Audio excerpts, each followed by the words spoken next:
Paz Fuentes, soy su profesor del curso de Comportamiento y Diseño en Concreto. Bueno, me presento. Yo soy ingeniero civil, estoy en Universidad San Antonio del Cusco, tengo una maestría en Ingeniería Civil en la Universidad Católica. Tengo más de 10 años de experiencia como ingeniero civil y básicamente toda mi carrera la he dedicado a lo que es la ingeniería estructural. Entonces, bueno, esos temas que es el diseño y el comportamiento de materiales y sobre todo de concreto, es quizá el pan de cada día de, digamos, de una persona que se dedica a lo que es la ingeniería estructural, ¿no? Como es mi caso. Ya, este curso también ya lo he enseñado ya en varias ocasiones, así que, bueno, mi intención es hacer un buen curso con ustedes, ¿no? Depende también, obviamente, de ustedes, también, obviamente, de mi parte, ¿no? Bueno, yo creo que vas a tener un buen curso este semestre, ¿no? Sigue siendo de una forma virtual, ¿no? Como ya estamos tres semestres, ¿no? Este es el cuarto semestre que ya es virtual, ¿ya? Y creo que ya nos hemos acostumbrado. Bueno, a ver, es información general del curso. Tenemos un curso que es comportamiento y diseño en concreto, ¿ya? Es la primera parte del curso de concreto, ¿no? Hay una segunda parte, que es, digamos, el curso de edificios, que ya. Entonces vamos a ver los temas más fundamentales, que se puede decir de concreto armado. Bueno, acá debería decir 2021-02. Bueno, esa es la plana docente. Como ustedes saben, cada curso hay varios docentes. 4 créditos, son 16 semanas y son 2 clases de 2 horas cada una, ¿no? 2 horas teoría, 2 horas práctica. Bueno, no es tan rígido. Según el avance va haciendo bien teoría o bien práctica. Tenemos 70 horas, ¿no? Totales y es de la carrera de Ingeniería Civil, ¿no? Misión y visión de la UPC, formar líderes íntegros e innovadores con visión global para que transformen el Perú, ¿no? Esa es, digamos, la misión de la universidad. Y la...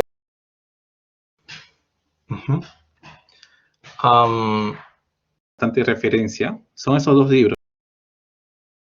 Para comunicarse con usted, ingeniero, que me las hagan y responderle más que nada. De echarle ganas, como dirían.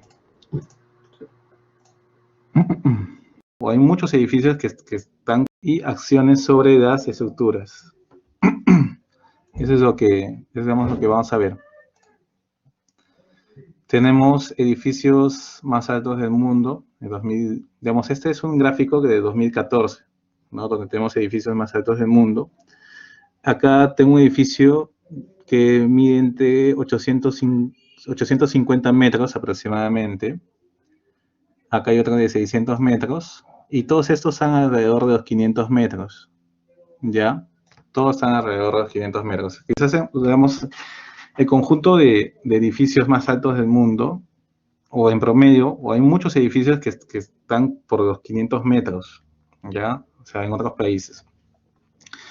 A ver, por ejemplo, tengo este edificio que es el Burj Khalifa, ya que tiene 828 metros de altura, ¿no? Es ese edificio más alto del mundo en esos momentos, ¿no? Se terminó en 2010, está ubicado en Dubái, tiene 163 niveles, ¿no? 163 niveles. Otro edificio es Ping An International Finance Center, una altura máxima de 648 metros, se terminó en 2015, está en China, ¿ya? Y tiene 115 niveles, ¿no? Es otro edificio de los más altos del mundo. Y si hablamos, digamos, de Perú, en Perú tenemos la Torre Rímac, ya que tiene 208 metros de altura, y se fue construido en 2017 y tiene 40 niveles, ¿ya? 40 niveles de altura. Después tenemos el edificio Hito Cultural, que tiene 140 metros y 30 niveles de altura. Esos serán, digamos, los dos edificios más altos, ya, más altos que tenemos, ¿no? Acá en el país. Otro edificio, digamos, emblemático será el Marriott Hotel, ya, el Marriott Hotel, que tiene 92 metros de altura y tiene 24 niveles, ¿ya? Entonces, como se están dando cuenta, quizá en el país pues no tenemos pues edificios muy altos, ¿no? A excepción de la Torre Reima, que sí ya obviamente tiene una altura considerable, ¿no? Acá, ¿no? Ya a diferencia, digamos, del segundo más alto. Sí, sí, todavía como que no tenemos ese tipo de edificaciones acá, ¿no? ¿Ya? Es este de acá, edificio Hito Cultura. Ese es, me parece que el de Banco de la Nación.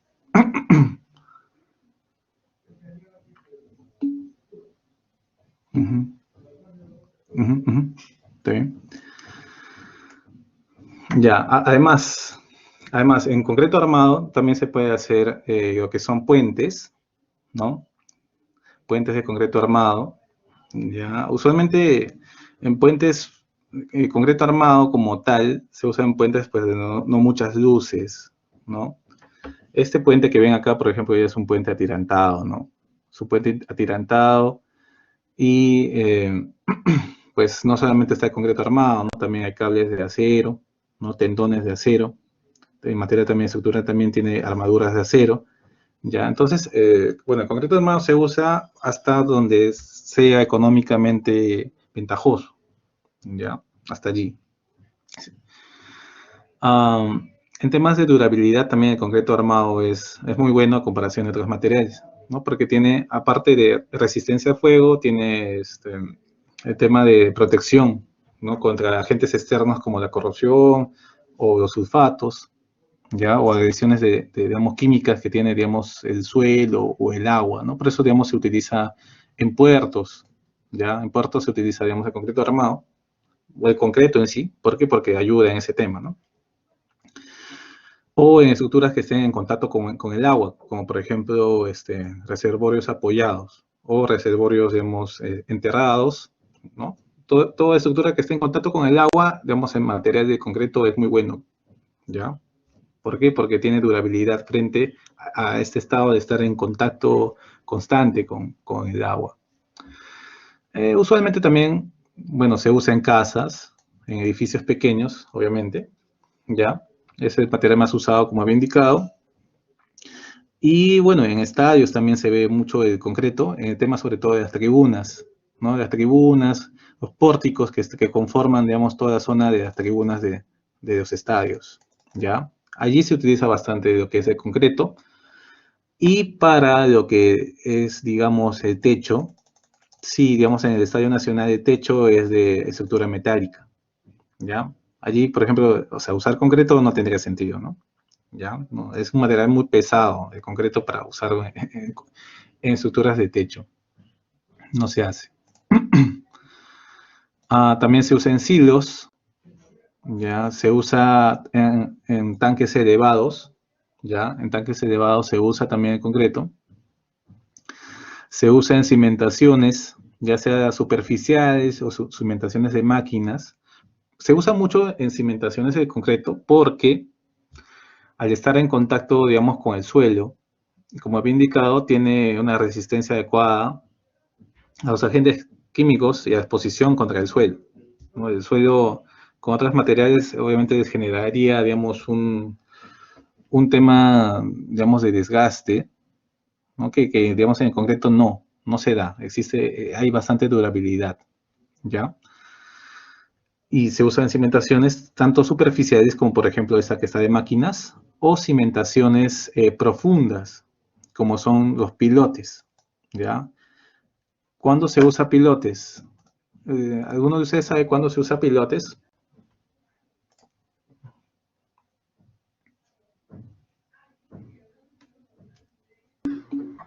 Cuando el suelo es, creo que se usa cuando el suelo es demasiado saturado. Saturado. Ya, David me dice cuando el suelo es inestable, en cimentaciones profundas, cuando son cimentaciones profundas, con un suelo con baja capacidad portante, para tipo de suelo arcilloso, dice William. Sí, todas tienen, sí, razón. No hay una sola respuesta, ¿ya? Dice, cuando el suelo con capacidad portante se encuentra alejado de la superficie, cuando los estratos primarios no son estables. Sí, así es. Así es. ¿Qué es lo que pasa? A ver, si yo hago acá un gráfico, digamos hasta esta profundidad está un suelo de baja capacidad portante. Todo esto, ¿ya? O es un relleno sanitario, ¿no? O es un suelo con potencial de licuación, que significa que cuando hay un sismo, este, el nivel freático sube y se vuelve pues una pasta blanda, ¿ya? Y eso es el fenómeno de licuación. Eh, si hay problemas en general, si hay problemas, digamos, en ese suelo que está, digamos, ahí achurado de azul, ya sea capacidad portante, ya sea problemas de licuación, eh, ya sea presencia de niveles freáticos, entonces lo que tengo que hacer es, ya, en primer lugar, si es que no puedo hacer una cimentación superficial porque tengo demasiada carga, o sea, tengo, digamos, un elemento pesado, un edificio, digamos, de muchos niveles o qué sé yo, algo que sea muy pesado, ¿no? Que haga que se transmita mucho esfuerzo hacia el suelo y el suelo no sea capaz de soportarlo como tal.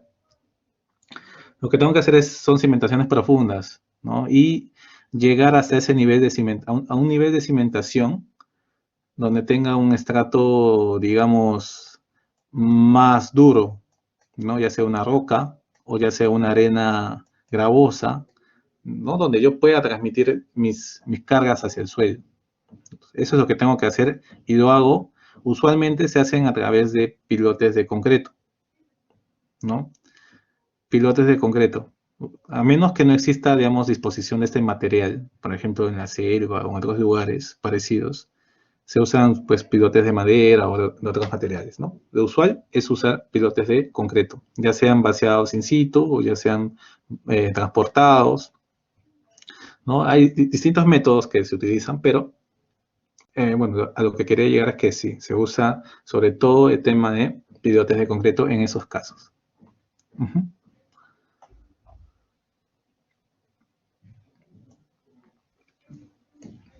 A ver, ahora sí continuamos. Tenemos también lo que son adoquines, ¿no? Para pavimentos, ¿no? Se usa adoquines de concreto. O son concreto simple, ¿no? Eh, también se usa en losas industriales. En losas industriales donde tengo, digamos, losas de gran tamaño, ¿no? De gran tamaño.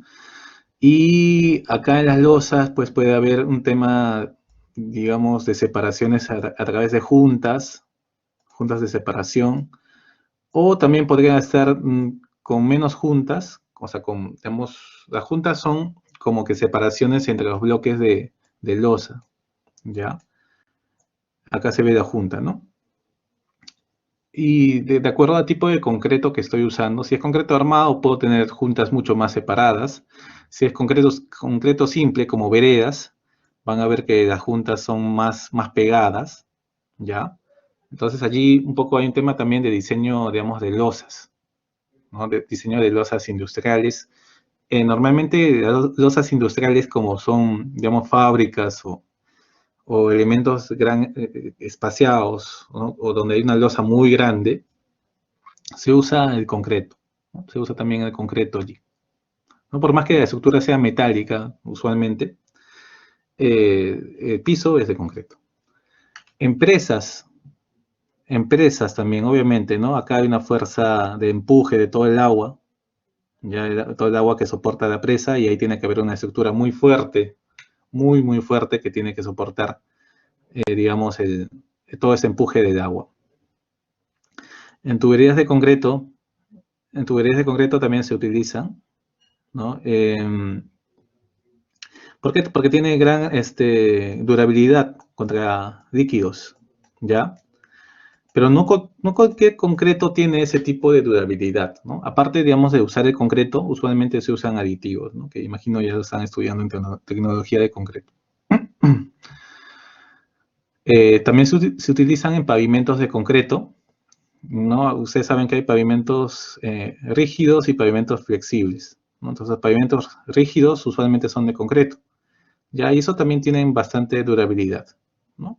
Tienen bastante durabilidad los pavimentos rígidos de concreto y son bastante usados. Y yo creo que incluso en el país, o sea, esa es ya mi opinión particular, es mejor utilizar pavimentos rígidos de concreto por un tema de mantenimiento. Usualmente nosotros tenemos la mala costumbre de no hacer mantenimiento a los pavimentos, a las vías. Y, por ejemplo, si ven pavimentos de asfalto, van a ver que están pues abandonados y con el tiempo, con la fatiga, pues están en pésimas condiciones, ¿no?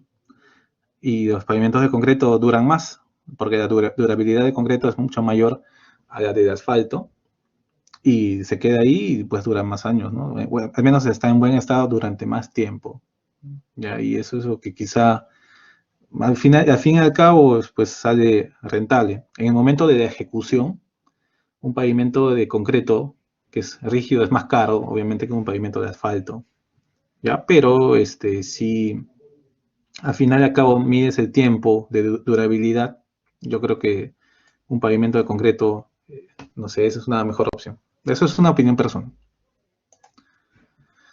También se usa en bloques de concreto, ya bloques de concreto que son unidades de albañilería, ¿no? Puede haber unidades de arcilla o unidades de concreto.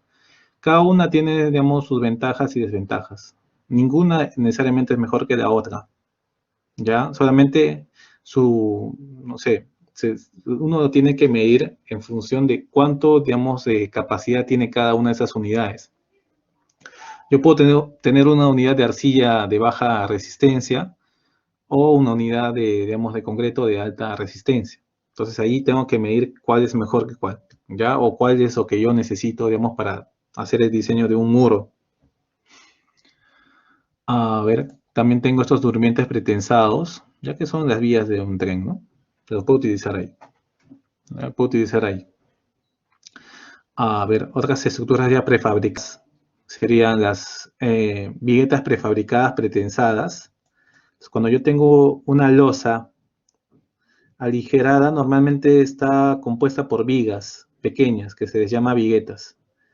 Y esas viguetas pueden ser prefabricadas también. Ya en vez de vaciarlas in situ, en el mismo momento de ejecución, las puedo, digamos, ya hacer antes, prefabricarlas y llevarlas después a la obra, ¿no? Llevarlas a la obra y ya me estoy ahorrando encofrado, porque esas ya hacen que no tenga, digamos, necesidad de encofrado en la gran mayoría de casos, ¿ya? Y obviamente ya están aportando a la estructura, ¿no? Ya están aportando a la estructura. Pueden ser así pequeñas como las que están de ese lado izquierdo, o pueden ser ya bloques, digamos, unas viguetas más grandes, ¿ya? Estos son, digamos, ya miden 1 metro, más o menos, ¿no? Ya dependiendo un poco, digamos, del pedido, pero tienen medidas ya más grandes, ¿no? De ancho y tienen sus ventajas. Una con la otra tienen ventajas y desventajas, ¿no? Obviamente el transporte de estas más grandes es más complicado. Ya, entonces, estas serían, digamos, algunos ejemplos de estructuras que se pueden hacer, pues, con concreto simple y con concreto armado. Ya. ¿Alguna duda, pregunta sobre lo que hemos estado viendo hasta acá?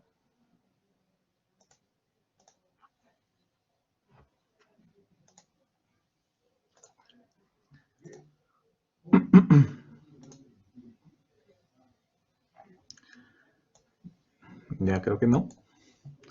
Entonces, lo que continuaría, bueno, sí, claro, lo que va a continuar es, digamos, ver el efecto sísmico, ya, el efecto sísmico en edificaciones de concreto, armado, ¿no?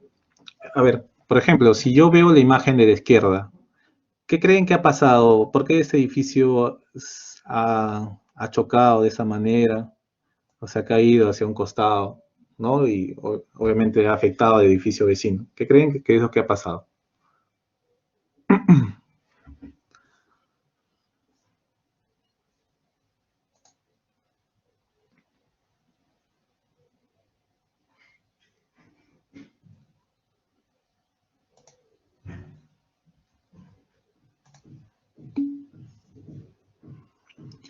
El suelo no soportó las cargas del edificio, me dice Wither.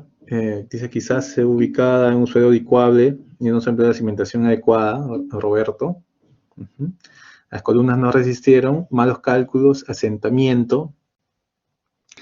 Ya, lo que pasó acá es un tema, digamos, puede ser de adecuación de suelo, sí, como dijo. Él dice el suelo no soportó las cargas del edificio, puede que sea un suelo licuable y no se empleó la cimentación adecuada. Esa creo que es la respuesta más acertada. ¿Ya? Sí, al momento cuando como se me ha indicado un suelo licuable con la presencia de nivel freático, lo que sucede es que el suelo pierde toda su capacidad de carga, ¿no? Su capacidad portante en el momento que sucede el sismo. ¿Ya? Y también puede que exista un tema de volteo, ¿no? Como ustedes saben, los sismos,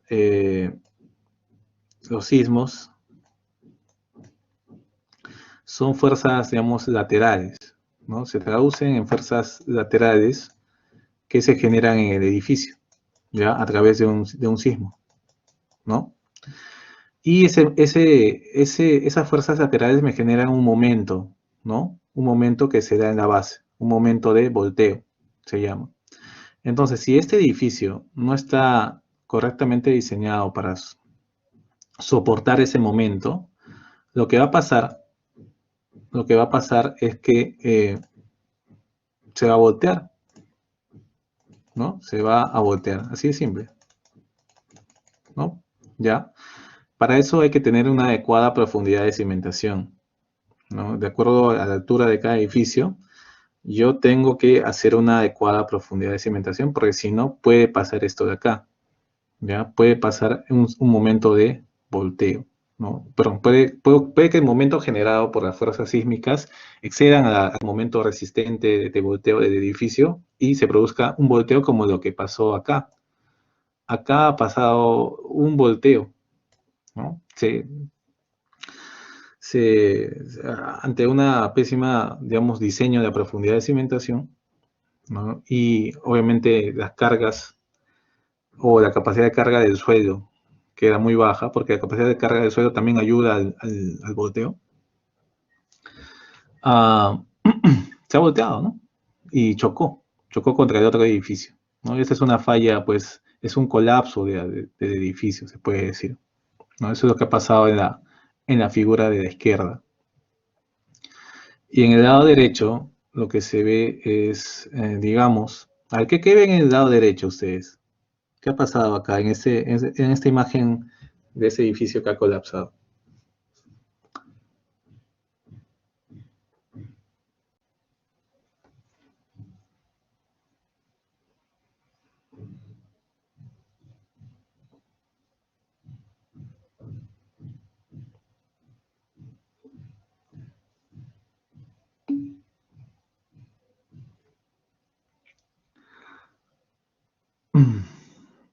Mm,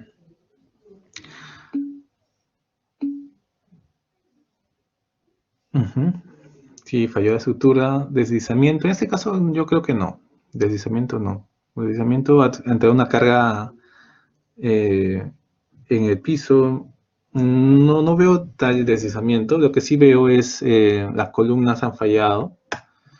Sobre todo las columnas del primer nivel. Si se dan cuenta, acá digamos está esta columna y acá las columnas del primer nivel ya ni se ven, ¿no?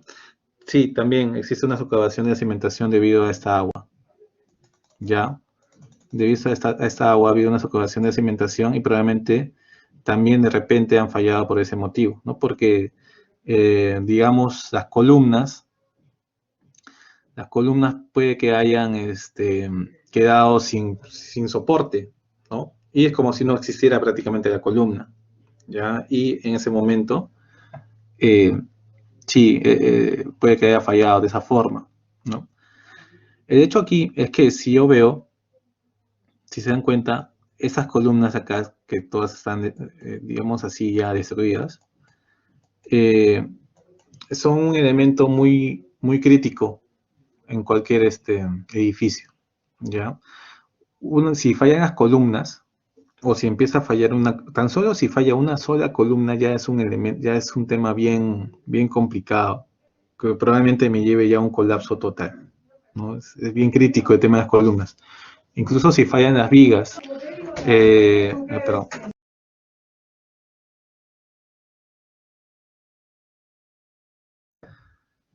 Ya, como les decía, eh, como les decía, si las vigas, ¿no? Si las vigas llegan a fallar, ¿no? Son temas locales, nada más, ¿no? Son temas locales, no, no comprometen a todo el edificio, ¿no? No llegan a comprometer a todo el edificio. Incluso si las losas también fallan, son temas locales. Pero en cambio, si fallan las columnas, es un problema muy grande, ¿no? Entonces, se debe de evitar a toda costa que las columnas fallen.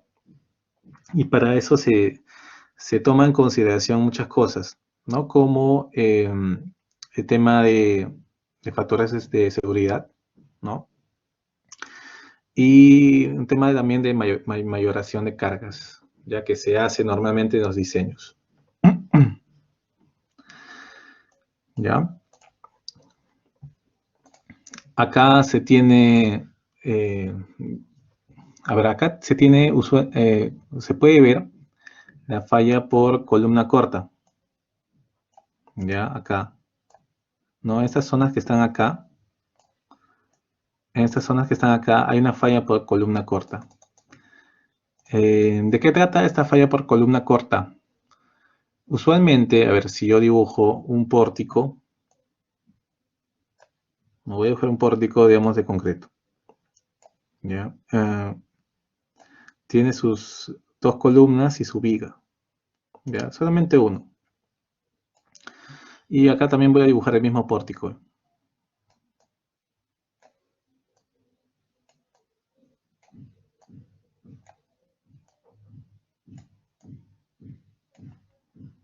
Ya. A ver. Ya, tengo los dos pórticos. Si yo aplico una carga lateral, como la que me genera un sismo, ¿no? Acá y acá. No, son dos cargas laterales.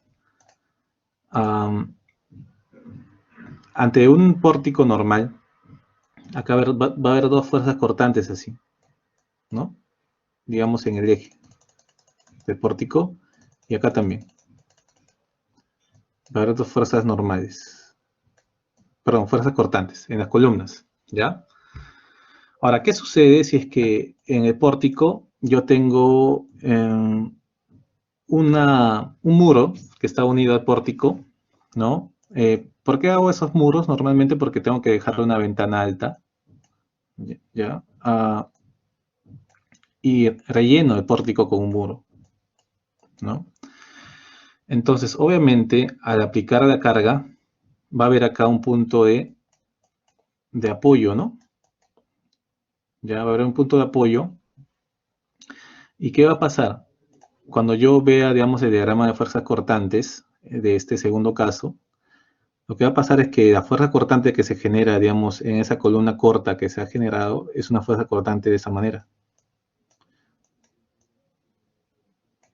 Así, más o menos.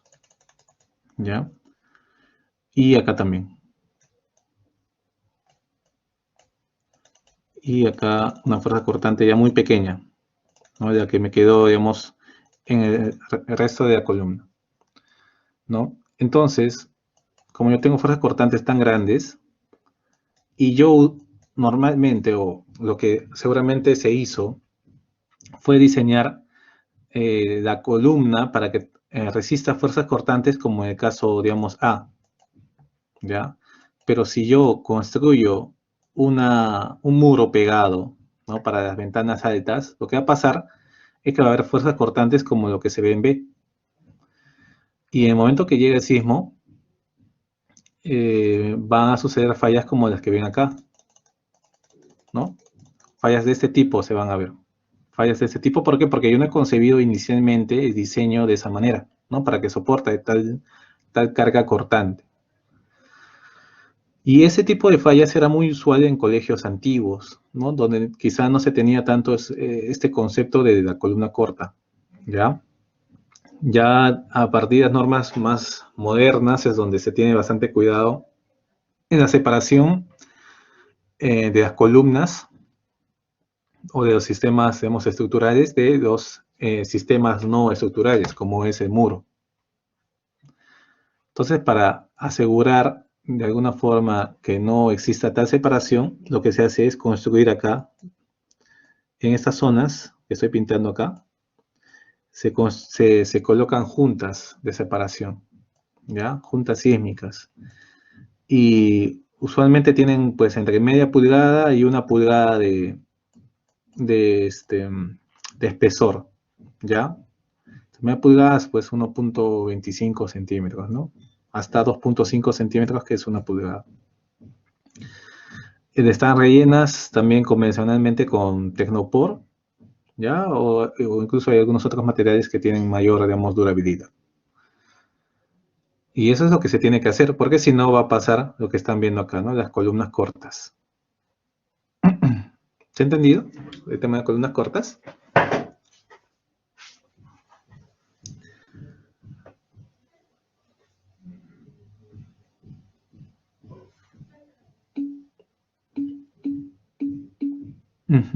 Genial. Entonces, ya saben que tienen que separar. Tienen que separar los muros del sistema estructural. ¿Ya? A menos que ustedes tomen en cuenta como un sistema estructural esto, pero nunca se usa un sistema estructural así. Ya, deberían llenar todo el pórtico con el muro, ¿no? Para que sea considerado como un sistema estructural. ¿También? Esas son más ideas. Si es que quieren, digamos, utilizar también los ladrillos como sistema estructural, tendrían que rellenar todo. Eso sería la solución. Y hablando un poquito, digamos, de soluciones acá, en B, ¿cómo podría solucionar este tema si es que ya tengo esto? Lo que yo podría hacer es, uno, rellenar el muro, cosa que, digamos, te va a dejar sin ventana. Y la otra es hacer, digamos, rellenar estas partes también con muros, ¿ya? Hacer la ventana más corta, puede ser con muros de ladrillo, no hay ningún problema, ¿ya? Y ya, digamos, toda esta sección es mucho más fuerte ya, ¿no? Ya no es tan débil, ¿no? Rellenaría así, haría la columna más corta, ¿no? Esa es una solución, digamos, más rápida, ¿no? Obviamente antes de que falle la columna, ¿no? Y así yo me doy cuenta que eso está en esa condición, podría hacer eso, ¿no? ¿Ya? Y obviamente hacer una evaluación matemática de qué pasa si tengo este caso también, ¿no? Obviamente.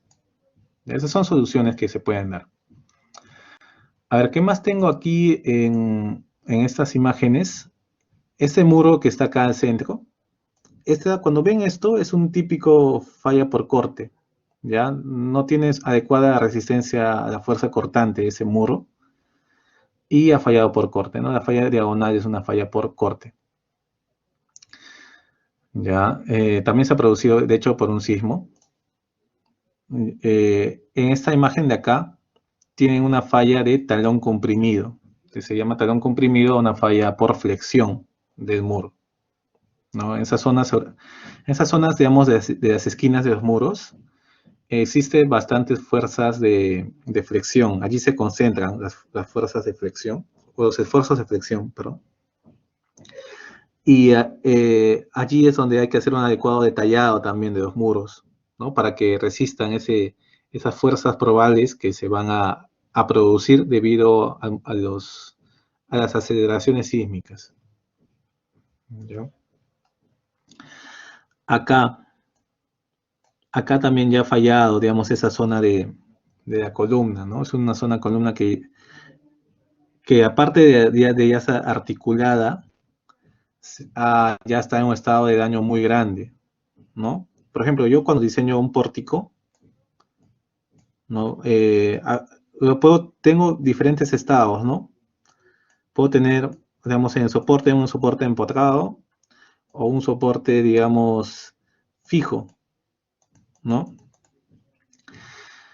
Esta columna, yo les garantizo que primero se ha analizado como un soporte empotrado, ¿no? Ha sido concebida originalmente así. Pero llega un momento donde la capacidad de resistencia a flexión o momento de ese nudo, de esa columna, desaparece, ¿no? Debido, digamos, al tema de la clasificación de acero, desaparece, no tiene capacidad de resistir momento. Y se convierte en este segundo caso. Ya se convierte en esto, ¿no? Y después, incluso cuando sigue habiendo más solicitación, más daño, ya termina en este caso de acá, ¿no? Y acá ya yo veo un daño bien grande, ¿no? Ahora, cuando yo tengo este tipo de estructuras, a medida que muchas de mis columnas estén llegando a este caso de acá, ya empieza a producirse un mecanismo de falla, ¿no? Un mecanismo de falla que hace que todo el edificio llegue a un estado de colapso, ¿no? Y usualmente estas columnas de primer piso son las que presentan allí abajo ese tipo de mecanismo, ¿no? Entonces siempre hay que tener bastante cuidado allí en el detallado de las columnas de primer nivel. Esas son las que tienen que ser más resistentes, ¿no? Porque son las que están más solicitadas. ¿Está bien? Entonces, cuando yo diseño, también yo primero concibo, digamos, empotrado y tengo que tratar de que quede así, que tenga, digamos, que se comporte realmente como un empotramiento, ¿no?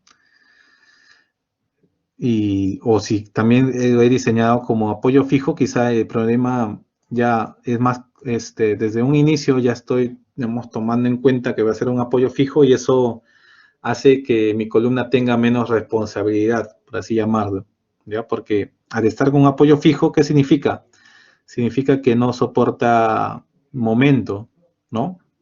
Acá no hay una reacción de momento allí. Entonces ahí también tiene menos responsabilidad, ¿no? Pero al hacer eso también hago que mi edificio sea más caro. Entonces hay todo un tema ahí de saber diseñar estas estructuras, ¿no? Saber diseñarlas y saber realmente hacerlas. Usualmente las columnas de concreto se diseñan como columnas empotradas, eso sí, ¿ya? ¿Por qué? Porque detallado, al ser digamos, un detallado de apoyo fijo o apoyo articulado, en concreto es muy complicado, ¿no? Es complicado. No, al menos en columnas, no, pues casi eso no sucede, ¿no? Se comportan como apoyos empotrados, a menos que ya empiecen a fallar, como este caso de acá de abajo, es donde se va a convertir en un apoyo articulado, ya en concreto armado estoy hablando. Acá en puentes, bueno, acá en ese puente, por ejemplo, de la izquierda, ¿no? Y este puente de la derecha, ¿no? El puente de la izquierda ha resistido de manera adecuada el sismo, y el puente de la derecha, pues, ha fallado, ¿no? Ha fallado. ¿Qué ha pasado en el puente de la derecha? Ha habido una articulación y aparte de la articulación, cuando yo veo, digamos, un diagrama digamos, de esa zona, ¿ya?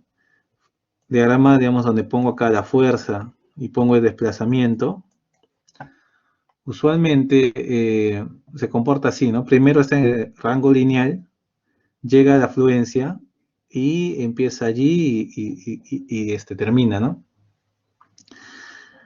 En el momento que llega a este punto de acá,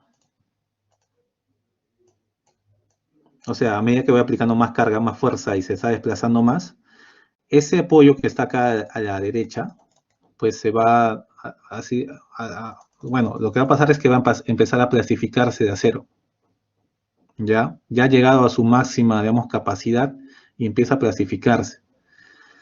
¿no? Y empieza obviamente la afluencia. Cuando yo veo digamos, este estado de daño de la derecha, ya no está ahí donde lo he marcado. Ya ha llegado a un estado de daño casi de colapso, ¿no? Allí, tanto se ha deformado, digamos, esta, esta unión que ya ha llegado hasta ese daño hasta ese estado de daño, ¿no? A un estado de daño ya prácticamente de colapso.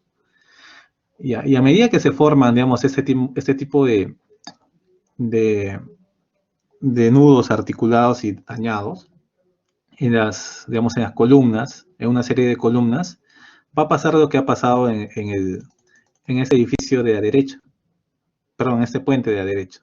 No va a pasar porque el soporte de los tableros del puente ha fallado, ¿no? Como se ve en la imagen. Ha fallado ese soporte. Flameo. Flameo nunca he escuchado, ¿eh?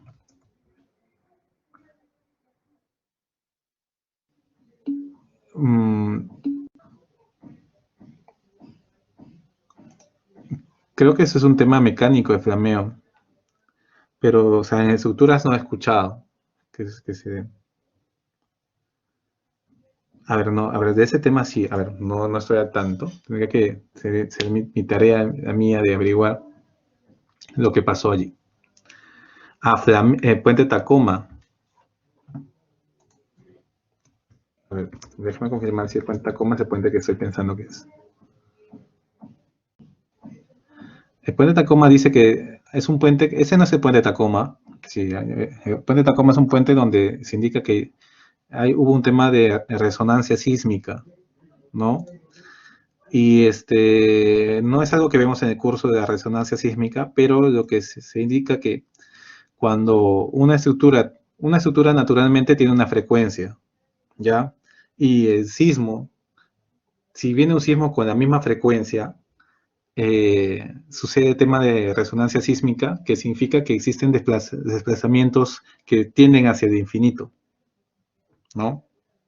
O sea, si coinciden ambas frecuencias, tanto del sismo como de la estructura, se produce el fenómeno de resonancia que es teóricamente un desplazamiento que tiende hacia el infinito, y eso es lo que hace, digamos, que cualquier estructura que esté en ese estado, pues va a fallar, ¿ya? Es algo que no vamos a ver en ese curso, sí, eso sí se lo digo. Pero sí, digamos, cuando vean ingeniería sismo resistente, van a ver ya que puede producirse eso teóricamente, pero en la práctica, cualquier estructura tiene, digamos, un amortiguamiento natural, ¿ya? Entonces, ¿qué hace? Que evita que las deformaciones tiendan hacia el infinito, ¿no? Que hace que el amortiguamiento hace las vibraciones tiendan a convertirse a cero, ¿no? Tiendan a llegar a su estado de reposo. Entonces, allí como que no se produce la tal resonancia como tal, ¿no? A menos que ya ni el amortiguamiento de la estructura sea capaz de hacer que ese estado de vibración llegue hasta el reposo, ¿no?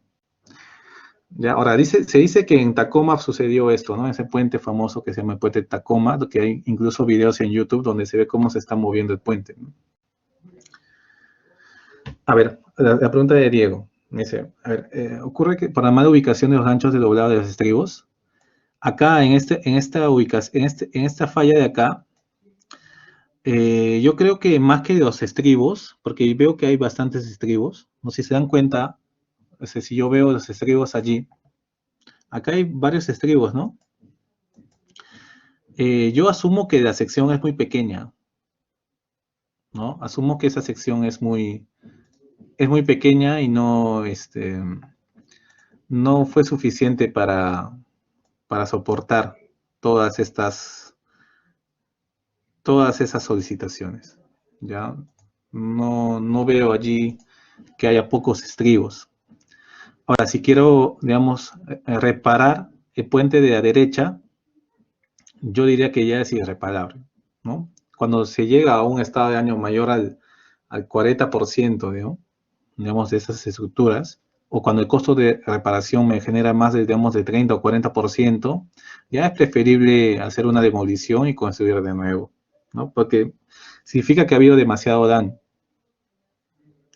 Ahora, si yo quisiera, digamos, reparar solo este nudo, tendría que hacer un corte por acá y reemplazar los aceros, que obviamente estos que están al centro ya no me sirven, y colocar nuevos aceros, ¿no? Digamos, con ganchos mecánicos, ¿no? Con traslapes mecánicos. Eso que tendría que hacer, ¿ya? A ver, estructuras de concreto reforzado.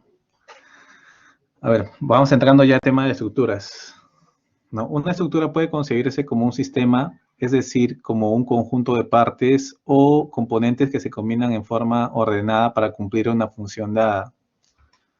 La estructura está compuesta, obviamente, por lo que son columnas, vigas, losas y placas. Las placas son losas horizontales. Ya acá, digamos, en el país se les llama también a los muros estructurales, pero realmente debería ser usado para losas horizontales, ¿ya? Tenemos muros estructurales y fundaciones, ¿no? De todos estos, digamos, 5 componentes, usualmente está compuesto una estructura. Ya acá en este dibujo puedo ver, digamos, un resumen de los diferentes elementos estructurales, ¿no? Tengo zapatas, tengo el piso, ¿no? El piso, ¿ya? Tengo columnas interiores, columnas exteriores, ¿ya? Tengo pisos también, ¿no? Una losa de piso, ¿ya? Tengo capiteles de columnas que se usan cuando no tengo vigas, ¿no? Porque estos, digamos, esos capiteles, o también llamados paneles, drop panels, lo que pasa es que si no tengo vigas, la columna le va a ejercer una presión a las losas, ¿no? Como se pueden dar cuenta. En esas zonas hay bastantes esfuerzos de corte y tengo que hacer que, digamos, mi losa en esa zona sea más gruesa, ¿ya? Y eso se le llama capitel, ¿no? La losa allí es más gruesa. ¿Qué más tengo? Tengo braquetes de columna que son, digamos, como unos triángulos que se salen, ¿no? De la columna para que tenga, digamos, más resistencia al momento, esa zona de la columna, ¿ya? Y también se diseñan, pues, al momento y al corte. También puedo ver acá un muro de sótano o de cimentación, dice. ¿Por qué? Porque acá, si se dan cuenta, acá hay un suelo, ¿no? Y si digamos eso se usa mucho en sótanos, los muros de sótano. Hay un suelo y tengo que hacer un muro, digamos, de concreto armado, ¿no? Un muro de concreto armado que me retenga el suelo que está allí, ¿no? Y esos serían, digamos, los muros de sótano, ¿no? ¿Ya?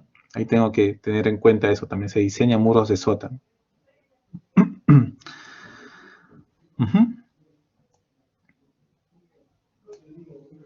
A ver, otros criterios a cumplir en diseño estructural. Dice, las estructuras se diseñan para cumplir la función a la que está destinada con grado razonable de seguridad y de manera que tenga un comportamiento adecuado en las condiciones normales de servicio, ¿ya? Entonces, tengo esos criterios de diseño. Primero, el criterio que tengo que ver es la arquitectura, ¿no? Muchas veces los arquitectos, pues, nos proponen hacer edificios, pues, con formas no convencionales, ¿no? Entonces, ahí obviamente se complica la situación, ¿ya? Pero también no sé, existe un grado de satisfacción profesional también de los ingenieros al hacer ese tipo de edificios, ¿no? Por más que sean obviamente más complicados. Hacerlos también, pues, es un grado, pues, hay un mérito en eso, ¿no? Ya, entonces, queda la arquitectura, ¿no? Es digamos, un parámetro bien importante. También, obviamente, la resistencia de los materiales, ¿no? La resistencia debido a las cargas que yo voy a someter, ¿no? Mi estructura. La rigidez para controlar el tema de los desplazamientos, que son ante las fuerzas horizontales, sobre todo, ¿ya? Y también es muy importante el tema de la economía, ¿no? Yo tengo que tratar de optimizar mis estructuras para que sean lo suficientemente resistentes y al mismo tiempo sean económicas. Porque de nada vale tener pues no sé, un búnker, ¿no? Yo puedo construir un búnker de concreto armado, pero eso obviamente es muy caro y no, pues no, eso no es un buen diseño, ¿no? Se tiene que haber ahí tiene que haber un equilibrio o balance de todos estos parámetros que estamos viendo en todo el diseño estructural. Ahora, en el proceso de diseño estructural voy a tener como una primera etapa la estructuración, ¿no? Dice, en esta etapa se define principalmente el sistema estructural a utilizar, se elabora un esquema preliminar con dimensiones, distancias, materiales, tipos de elementos y formas de las secciones, ¿no? Entonces tengo, digamos, una estructura y yo primero voy a bosquejar mis columnas, dónde están mis columnas, dónde están mis vigas, ¿no? Tengo que hacer eso, ¿no? Obviamente también ver qué tamaño probablemente van a tener, de qué material van a ser, ¿no? Digamos, qué distancia entre cada estructura voy a tener. Todo eso lo tengo que hacer. A eso se le llama estructuración, ¿ya? En estimación de acciones, dice, en esta etapa se identifican las acciones que van a actuar sobre el sistema estructural durante su vida útil, ¿no? Entonces voy a tener, obviamente, cargas laterales, como ven acá a la izquierda, y cargas, digamos, de gravedad, como puede ser el peso de las cargas vivas que generan las personas, o el peso de la carga muerta, digamos, que tiene la misma estructura, ¿no? Como la losa, ¿no? La losa tiene su peso propio, entonces yo también tengo que diseñar todo mi sistema estructural para que soporte las cargas propias, ¿no? O permanentes, y las cargas vivas, como son las personas, ¿no? Y también las cargas, digamos, extraordinarias, como son los sismos o digamos, cargas de impacto, ¿ya? Una tercera etapa será el predimensionado, ¿ya? ¿No? Que aparte de la estructuración, o sea, ya yo voy a definir un poco mejor el tema de las dimensiones de acuerdo a las cargas que yo tengo, ¿no? De acuerdo a las cargas que yo tengo, voy a definir ya algunas dimensiones estructurales, ¿no? Dice, en esta etapa se realiza un predimensionado de los elementos que conforman la estructura tomando en cuenta el sistema estructural adoptado y las acciones que inciden sobre la misma. En esta etapa es fundamental la experiencia del ingeniero, ya que un predimensionado óptimo reduce el tiempo del análisis, ¿no? Entonces, si yo hago bien esta etapa, voy a tener, de hecho, una ganancia en el tiempo de diseño, ¿no? Una ganancia en el tiempo de diseño. Entonces, acá, por ejemplo, yo tengo vigas y columnas, y también, pues, por el tema de experiencia, podría agregar algunos muros, digamos, estructurales por acá, siempre tratando de buscar la simetría, ¿ya? ¿No? Podría ser ese tema, ¿no? Buscar, digamos, poner algunos elementos adicionales, siempre ya viendo mi conveniencia, ¿no? Y la conveniencia, obviamente, de la arquitectura también. Una cuarta etapa es la idealización de la estructura. Dice, consiste en seleccionar un modelo teórico y analítico factible de ser analizado con los procedimientos de cálculo disponibles. Esto incluye definir materiales y secciones a utilizar, elaboración de un modelo plano tridimensional que representa las principales características geométricas de la estructura, incorporando los elementos que la conforman con sus respectivas secciones y materiales asociados, tomando en cuenta el predimensionado realizado. Establecer las condiciones de unión entre los elementos y los vínculos de apoyo de la estructura, aplicar las acciones permanentes, variables y accidentales, ¿no? Es todo un tema ya de concebir cómo va a ser la estructura realmente, ¿no? Usualmente ya en la actualidad usamos lo que son, digamos, modelos en los programas, ¿no? Por ejemplo, este modelo que ha sido de un edificio, ¿no? Que tiene columnas y vigas y losas, ¿no? Ya aquí es donde yo aplico mis cargas, selecciono los materiales, los tamaños, ¿no? Y veo cómo se comporta el edificio, ¿no? En el dibujo de izquierda tengo un aporticado y a la derecha tengo un edificio ya que tiene muros estructurales, ¿no? Entonces, todo eso se hace, digamos, en los programas actuales. Después, en la etapa 5, análisis estructural, ¿no? Este que está acá, no, ambos son en etapas, esos de aquí. Pero es lo mismo al final. Al final es lo mismo, prácticamente. Aunque de etapas para edificios es mucho mejor, eso sí. En análisis estructural, en etapa 5, ¿qué tengo? Se define como el procedimiento que lleva la determinación del sistema estructural ante la solicitación de las acciones externas que puedan incidir sobre dicho sistema. La respuesta de una estructura o de un elemento bajo una acción determinada está en función de sus propias características y puede expresarse en términos de deformaciones, desplazamientos, tensiones, fuerzas, reacciones, vibraciones, agrietamiento, etc. Entonces, tengo, digamos, por ejemplo, acá un sistema de muros, ¿no? Con vigas de acople. Así se llaman estas vigas de acople cuando acoplo dos muros. Y le aplico una carga lateral. Entonces, de mi análisis, yo voy a saber que va a haber zonas donde tengo esfuerzos más grandes, ¿no? Como ven acá. Allí se concentran esfuerzos, ¿no? Y yo tengo que diseñar, por ejemplo, eso que estoy marcando últimamente es el talón comprimido, ¿ya? O esa, no, esa zona sería el talón comprimido realmente, no lo que marqué. Esa zona sería talón comprimido y allí es donde se produce, por ejemplo, la falla que demostré antes, ¿no? Del muro. Entonces ahí yo tengo que diseñar para esas solicitaciones que salen de mi análisis estructural. ¿Está bien? Después que toca el diseño estructural. Dice, en esta etapa se definen los elementos que cumplen bajo los criterios de resistencia y de servicio, tomando en cuenta las máximas solicitaciones provenientes del análisis y los aspectos normativos que apliquen. ¿Ya? Entonces tengo ya todo el diseño, por así llamarlo, no, perdón, todo el análisis, y una vez que tenga, digamos, los valores de esfuerzo axial, de esfuerzo a corte, ¿no?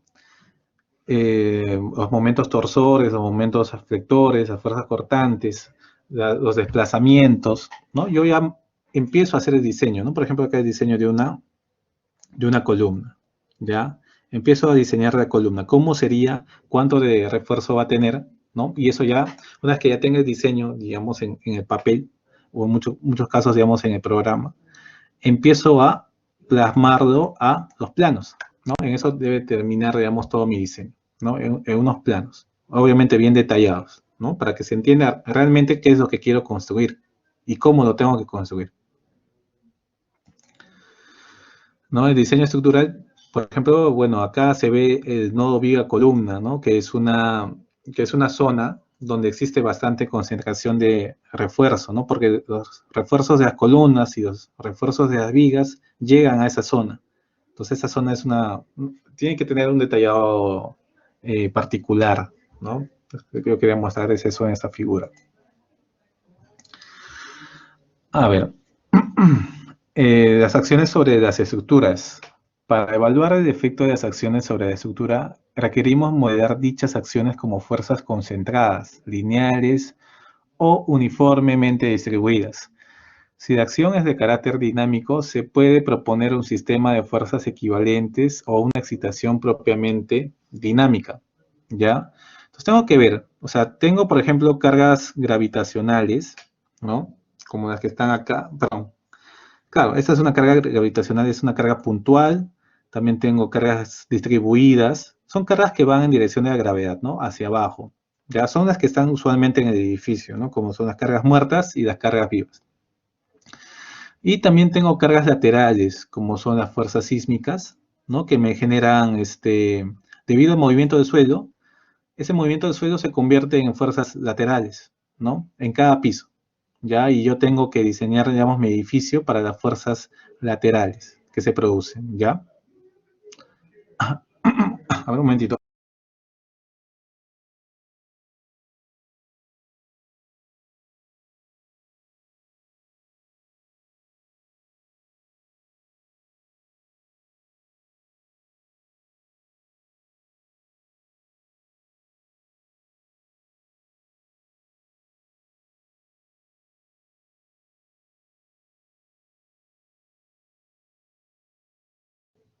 Ya. Entonces se producen fuerzas laterales. Am, eh, Estas fuerzas laterales se pueden obtener, digamos, de un análisis sísmico, ¿no? Y, digamos, en el curso, para su trabajo final, vamos a usar, digamos, fuerzas laterales, ¿ya? Yo les voy a enseñar a usar las fuerzas laterales, digamos, básicas, de la manera más simple, ¿ya? Pero hay métodos donde quizás se usa o se determina las fuerzas laterales de una manera más complicada, pero al mismo tiempo es más cercana a la realidad, ¿no? Y eso ya lo verán en análisis sismo resistente.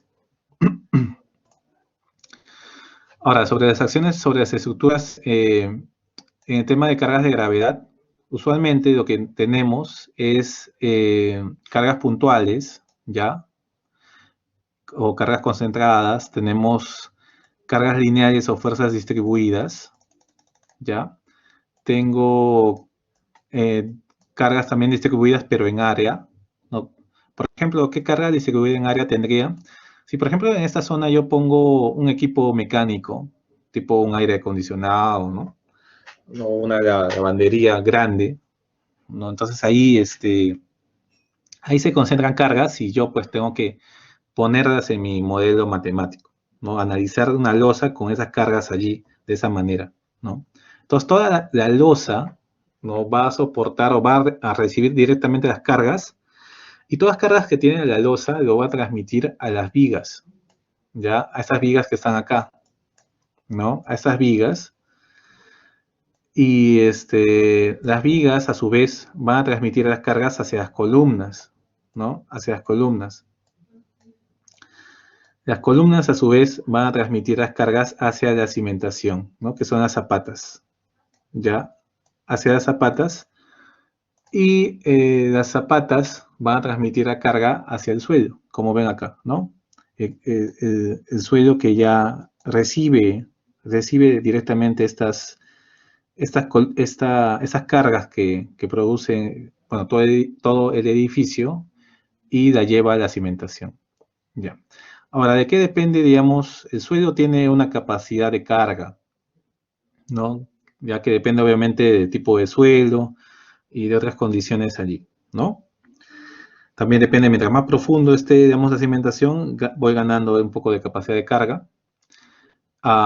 Y también lo que yo tengo que hacer es llevar las presiones de mi edificio hacia el suelo y esas presiones tienen que ser menores a la capacidad del suelo. Entonces, para eso se hace, digamos, el diseño de la cimentación, ¿no? ¿Ya? Ahí es donde quizá yo creo que es un poco más, lo más complicado de diseñar un edificio, en mi opinión, es diseñar la cimentación, ¿no? Porque a veces los suelos no son tan buenos y ahí es donde tengo que pues, usar mi ingenio, ¿no? A ver, en clasificación de fuerzas internas sobre las estructuras, nosotros vamos a estudiar lo que son tipos de solicitaciones axiales, a flexión, a corte, a torsión, es lo que vamos a estudiar en el curso, ¿no?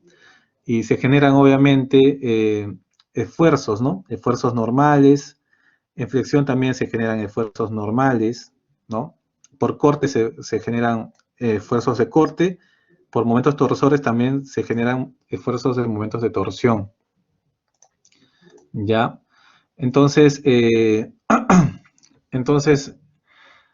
hay diferentes elementos estructurales, ¿no? Como son vigas, columnas, losas, muros, zapatas, lo que ustedes conozcan.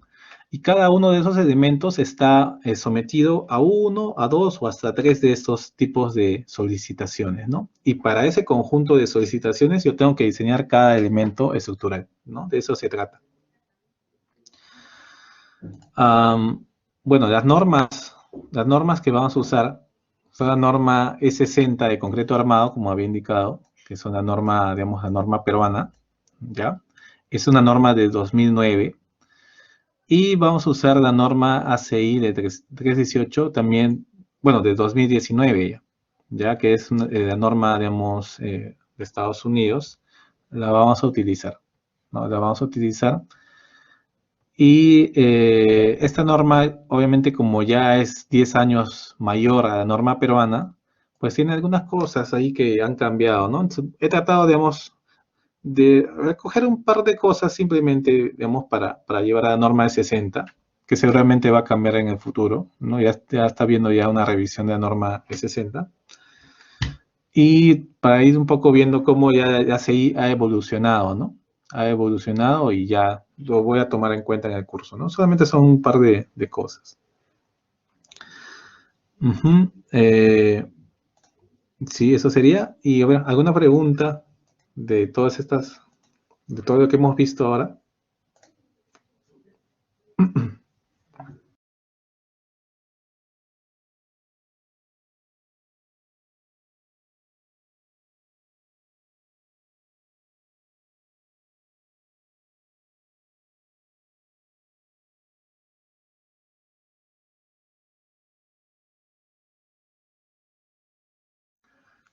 Todo bien, me dicen, ¿no? En la parte, ustedes, tienen, creo que en su imagen, pueden poner su estado, ¿no? Entonces sería bueno que pongan también, en algunos casos, su estado. A ver, Hernán, me parece que me hizo una pregunta.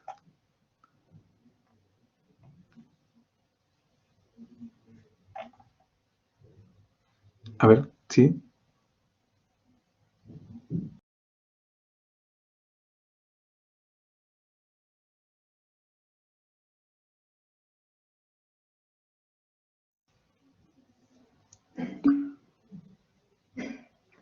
María, a ver, vas a trabajar con ETAPS en el taller que voy a hacer. ¿Ya? ETAPS es el más adecuado, digamos, para edificios, es más sencillo. Va a ser un taller para que puedan hacer su trabajo.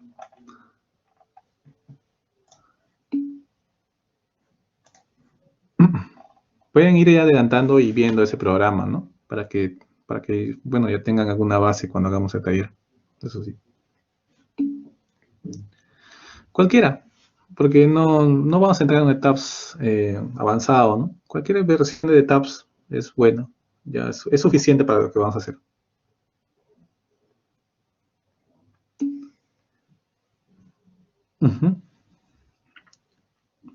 Ya, entonces, a ver. Una pregunta adicional.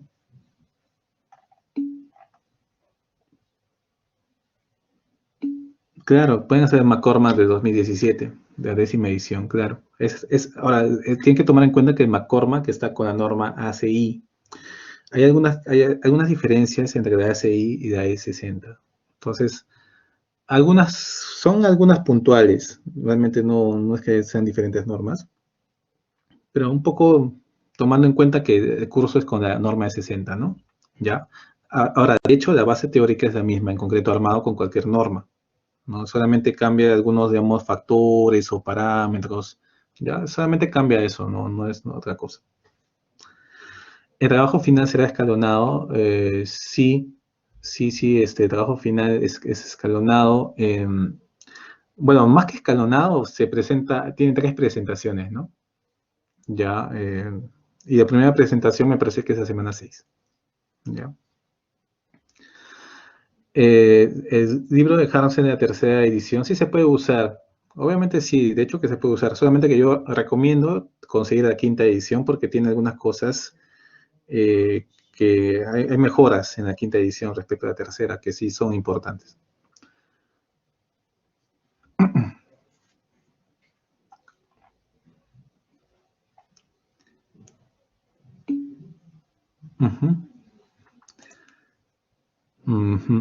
Ya. Bueno, entonces, a ver, yo creo que ya llegaremos a la clase de hoy hasta acá y nos veremos el día